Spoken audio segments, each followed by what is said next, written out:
지끈지끈 깨질 듯한 두통, 쑥뜸으로도 치료가 가능하다. 쑥뜸으로 치료하는 만성질환 두통, 그 방법을 지금 알려드립니다.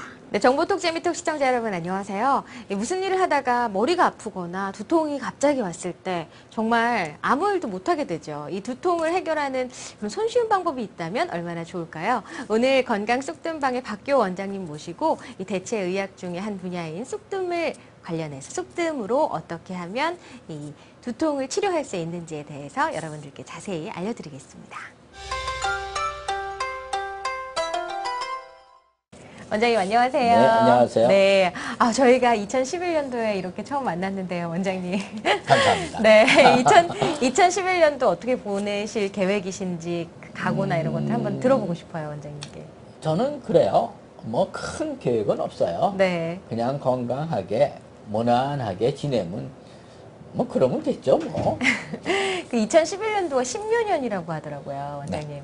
혹시 그 신묘년의 의미나 이런 것들을 혹시 알고 계세요? 이제 그 토끼해인데, 예? 그 토끼해에 어떠한 그 뭐라 그럴까요? 전 토끼가 참 귀여운 것 같으니까 참 좋다고 생각해요. 그 토끼가 또 다산의 상징이라고 그러더라고요. 네, 그렇죠. 예, 그래서 토끼해 또 이루시는 일들이 좀 다 잘 되셨으면 좋겠고, 특히나 한 해의 목표를 세울 때 원장님 보면은 가장 중요하게 생각하는 것 중에 하나가 건강인 것 같거든요. 물론이죠. 네. 건강해야지 그야말로 돈도 벌고 놀기도 놀아요. 그러니까요. 이제 건강 잃으면은 정말 소용이 없다라고 생각하시는 분들 참 많으실 텐데, 오늘 그래서 저희가요, 2011년도에는 여러분들께서 정보톡 재미톡 시청하시는 모든 여러분들께서 이 두통에서 좀 벗어나실 수 있도록 저희가 이 두통에 관련된 이 대체의학 중에 가장 대표적인 것이 쑥뜸이잖아요, 원장님. 그렇죠. 네, 그래서 뭐 요즘 가장 한국에서 각광받고 있는 학문 중에 하나가 또 대체의학이라고 하더라고요. 네, 그래서 이제 발견되지 않은 식물들이나 이런 것들을 채집하고 또 연구를 하고 거기서 또 신약을 개발해내고 이런 것들이 많이 이루어지고 있는데, 그 중에 하나가 또 한 카테고리가 쑥뜸이기 때문에 이 쑥뜸으로 어떻게 하면 잘 뭐라 그럴까요? 이런 그 질병에 도움을 받을 수 있고 그 효능과 효과를 어떻게 하면 가져갈 수 있는지에 대해서 저희가 알려드릴 텐데, 오늘은 바로 그 두통을 네. 해결하는 방법 원장님 알려주셨으면 좋겠어요. 네, 네. 두통에 대해서 말씀드린다면 두통이 좀 여러 가지예요. 그리고 이 두통을 앓는 분들한테 가장 고통스러운 것이 굉장히 심합니다. 네. 그래서 그 두통은 물론 약으로도 치료가 돼요. 약으로 치료되지만은 약으로 두통을 치료한다고 했을 때 또 거기에 따른 또 부작용도 있는데, 이 쑥뜸으로 두통은 잘만 한다면은 뭐 쉽게 머리에 그 어떤 두통 기운이 왔을 때 이 머리 맨 꼭대기 정수리에 보면은 이게 백회라는 혈점이 있습니다. 네. 이 백회 혈점에 뜸을 뜨고 그 다음에 이제 두통의 원인이 어디서 났느냐는 것을 찾아서 그 부위에다 뜸을 떠주게 되면은 제가 봤을 때는 한 2시간? 1시간에서 2시간 정도면은 웬만한 두통은 다 가라앉아요. 원장님 그 두통의 종류도 되게 여러 가지 있잖아요. 그렇죠? 네, 여러 가지죠. 예를 들어서 앞두통이 있고 편두통이 있고 후두부 두통이 있고, 근데 중요한 거는 앞두통은 이제 대충 어떤 그 눈의 장애로 해서 오는 경우가 많이 있고, 그 다음에 이 편두통은 이 축두로 해서 두뇌에 약간의 문제점이 있을 때 그때 오는 것이 있고, 후두부 두통이 있어요. 근데 이 후두부 두통이 참으로 중요한 겁니다. 네. 왜 그러냐면 후두부 두통은 목경추에 의해서 생기는 경우가 많아요. 네, 목경추에 이상이 있을 때 네. 이 후두부를 갖다가 치게끔 돼 있어가지고 네. 이 후두부 두통을 앓게 되면은 그야말로 일반 두통하고는 조금 차원이 틀려요.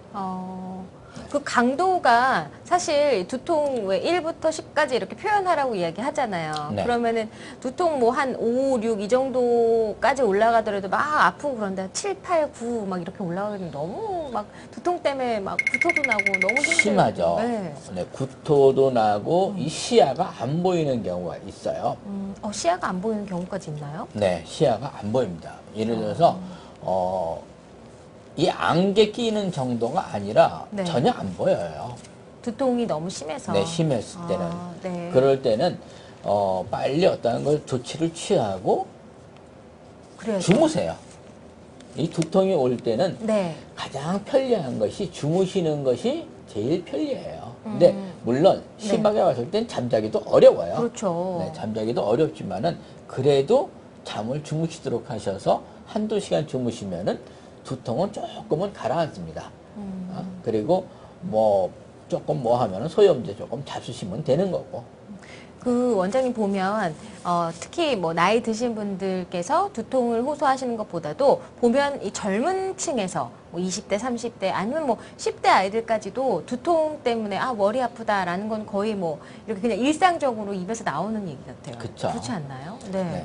근데 이제 그 두통이 이제 그 청소년이나 어린아이한테 오는 거는 어떤 그 스트레스예요.